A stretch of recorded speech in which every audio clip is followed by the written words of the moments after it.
બજારમાં મળતી 300 રૂપિયાની ડીશ ફ્રેન્ડ્સ હવે તમે ઘરે ફક્ત 50 રૂપિયામાં બનાવીને તૈયાર કરી શકો છો આખા પરિવાર માટે.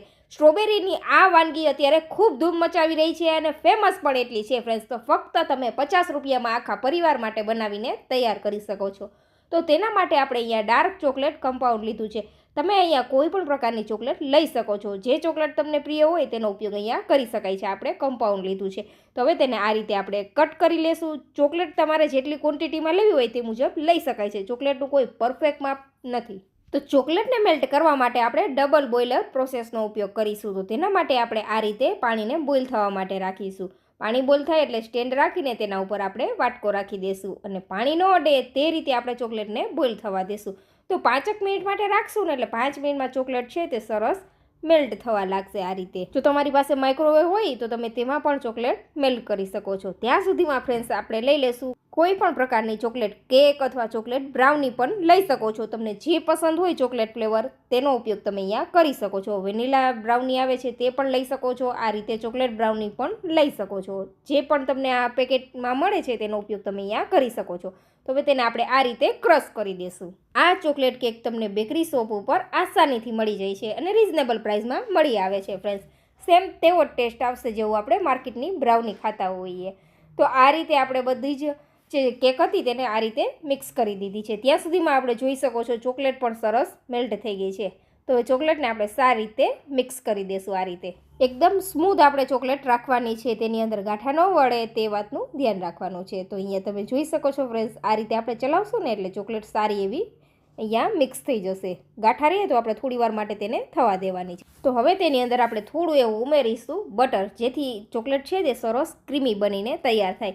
તો 1 ચમચી જેટલું આપણે અહીંયા બટર ઉમેરી દઈશું. બટર ઉમેરી દઈ પછી ફરીથી આપણે ચોકલેટને સારી રીતે મિક્સ કરી દઈશું અને થોડી વાર માટે થવા દઈશું. હાલમાં સ્ટ્રોબેરીની આ વાનગી ફ્રેન્ડ્સ ખૂબ વાયરલ થઈ રહી છે અને બધાને પસંદ પણ એટલી સરસ આવે છે ફ્રેન્ડ્સ.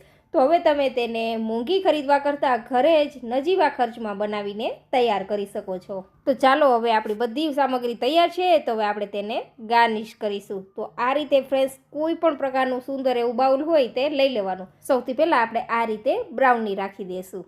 તમારે જેટલી થીક લેયર રાખવી હોય તે મુજબ ઉમેરી દેવાનું. આ રીતે સરસ એવું આપણે ક્રમ્બલ બધું ગોઠવી દઈશું. આ રીતે પછી ઉપરથી આપણે જે ડાર્ક ચોકલેટ મેલ્ટ કરીને રાખેલી તે ઉમેરી દઈશું. અહીંયા ફ્રેન્ડ્સ જો તમારી પાસે ચોકલેટ કમ્પાઉન્ડ નથી તો ડેરી મિલ્કનો ઉપયોગ તમે અહીંયા કરી શકો છો. જે પણ ચોકલેટ મળે તે અહીંયા લઈ શકાય છે. તો આ રીતે સરસ આપણે ચોકલેટ છે તેને સ્પ્રેડ કરી દઈશું. તમે અહીંયા જોઈ શકો છો. પછી આપણે લઈ લઈશું સ્ટ્રોબેરી. તેને આપણે સ્લાઇસમાં કટ કરી લીધી છે આ રીતે. હવે તેને આ રીતે ગોઠવી દેવાની છે. સ્ટ્રોબેરી પણ તમને જેટલી પસંદ હોય તે મુજબ તમારે લેયરમાં ગોઠવી દેવાની છે.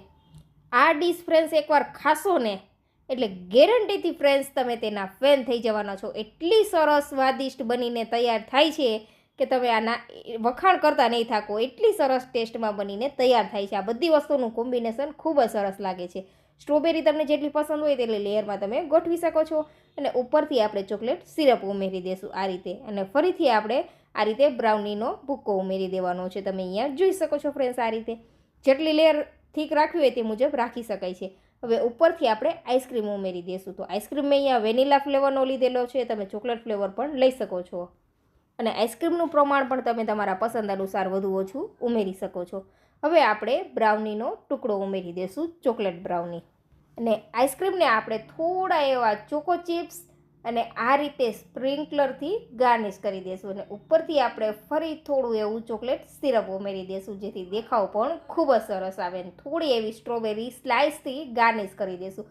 એટલી સરસ ફ્રેશ જોરદાર આ ડીશ બનીને તૈયાર થાય છે. એકવાર જરૂરથી ટ્રાય કરવા જેવી છે. જે લોકોને ચોકલેટ પ્રિય છે ને, ચોકલેટ અને સ્ટ્રોબેરીનું કોમ્બિનેશન તો એટલું સરસ ફ્રેન્ડ્સ લાગે છે કે એકવાર જરૂરથી ટ્રાય કરવા જેવી છે.